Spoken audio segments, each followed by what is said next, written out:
এই 1 ঘন্টা 5টা ঘরের বাতির চিন্তায় একটা ঘরে যখন চলবে তখন 4টা ঘরের বিদ্যুৎ সারপ্লাস হয় কিনা বলেন? তামাশা করলে হবে, হয় কিনা? 4টা ঘরে বিদ্যুৎ যদি বাঁচে 4টা ঘরে অতিরিক্ত পানি চলে কিনা বলেন? সহজ কথা। আপনি যুদ্ধ ছাড়াই লড়াই তৈরি হতে পারবেন যদি এইটুকু ছাত্রই আমরা হই। আর একটা বিষয়, আমরা খুঁজতেছি কত 6 মাসের পরিকল্পনা, তাই তো? আপনি আদানি থেকে বিদ্যুৎ কিনছেন কত, বিদেশি কোম্পানি থেকে বিদ্যুৎ কিনছেন কত, 12 টাকা 15 টাকা, তাই না? আমার প্রশ্ন হলো, নেট মিটারিং যে আপনারা করছেন খুবই ভালো একটা উদ্যোগ।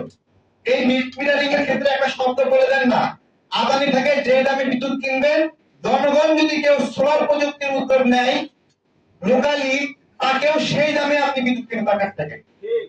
বলেন বলেন যে আজকে 15 টাকা ইউনিট মিটার কিনবেন সকল বাংলাদেশের নাগরিকের কাছ থেকে, আপনি উল্টা কিনবেন, দেখবেন ঘরে ঘরে সবাই সুপার ছাদে এরকম ভাবে সোলার প্যানেল বসিয়ে দিয়েছে।